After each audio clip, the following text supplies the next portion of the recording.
Hello guys and welcome back down to the channel. Today I'm going to be showing off one of the pieces that I picked up on my trip to Disney World this year, and I got this from Hollywood Studios and it's from the world famous Star Tours. It's the Starspeeder 1000 from Star Tours The Ride. So this is a Disney park merch, so you can get certain ride vehicles and stuff like that. Ever so often they release a bit of a line, and this is the die-cast line that I actually picked up in Tatooine Traders. Now unfortunately I didn't film me picking it up, but I thought I would just show you guys. It's something you probably wouldn't normally see unless you go to a Disney park and unless you're a Disney enthusiast, especially if you're a Star Tours enthusiast like me. So if you don't know what Star Tours is, I'll just give you a brief bit of history from Google. Star Tours is a Star Wars themed simulator ride. First opened in Disneyland in 1987. The ride was created in collaboration with George Lucas and cost $32 million to build. Now, just to put that into perspective, that it's almost double the price of the entire park when it first opened in 1955. So it was celebrated with a 60-hour marathon at Disneyland and many attendees dressed up as Star Wars characters. Now, I believe when this first opened at Disneyland, it had a massive queue. Almost went on for about 48 hours, I believe, and they were queuing around the block and all sorts. So it was very popular.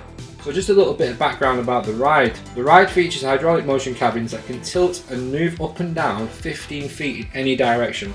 So if you imagine one of them little arcade machine simulators that you can go on for £5 or whatever, imagine it moving 15 feet in any direction. It also has a 70mm film projector screen that shows high definition 3D film with over 700 possible scene combinations. The programmer uses a joystick to manually synchronize the simulators to move with the film's apparent movement. So that's how they synced up with the actual film that they did. So they actually basically piloted it when they filmed the sequence that they would put on the ride. And yeah, so there you go. So Star Tours is open at other Disney parks including Tokyo Disneyland, Disney Hollywood Studios in Florida and Disneyland Paris, which is very close to here. So if you do want to experience Star Tours, that's the easiest way to do it. Now, this is an absolute corker of a piece for me. This is probably one of my favourite pieces that I have in my collection. So I'm just going to open it, stick it on the stand, and we'll have a look about it, shall we? Okay, so there we go. It's on the stand that comes with it, and on the stand all it says is Star Tours. It's quite a nice stand actually. It's very small. I thought it'd be a little bit higher. So there we go. So there is the Starspeeder 1000, and it says that as well on the front of the hull. So it shows that on the front. Probably just see it there. And then obviously these bits on the side are the doors.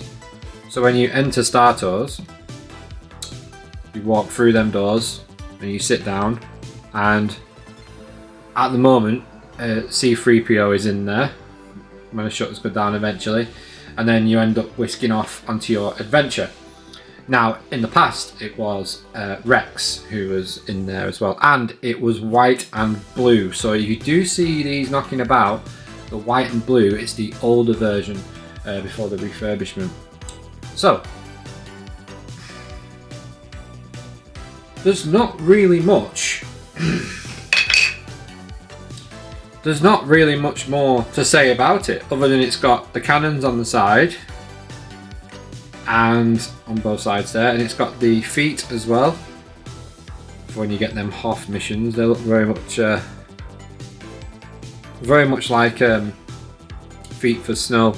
So yeah, that's the window, and you don't actually see inside that. So you want to think about how it actually rides when you're on it. So it can go up, go down, diagonal, diagonal, down, and up. Yeah. It can move.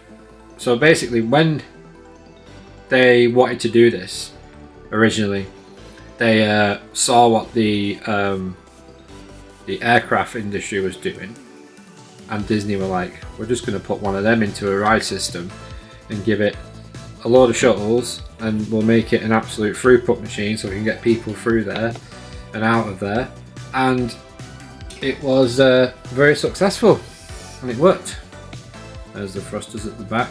It does have a hyperdrive. It does hit hyperspace on the ride.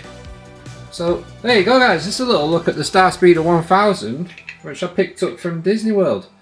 Let me know what you think in the chat. I think it's a beautiful little die-cast model. It's very fun. It's something that I really like in my collection due to it being one of the first rides that I rode. One of the first Disney rides, especially Disney Star Wars rides that I ever rode. And you guys know how much Star Wars means to me on this channel. So yeah, really enjoyed making this video for you guys. Hopefully you enjoyed watching it. Make sure you give us a like, make sure you subscribe to the channel as well. Keep geeking out, and I'll see you in the next one.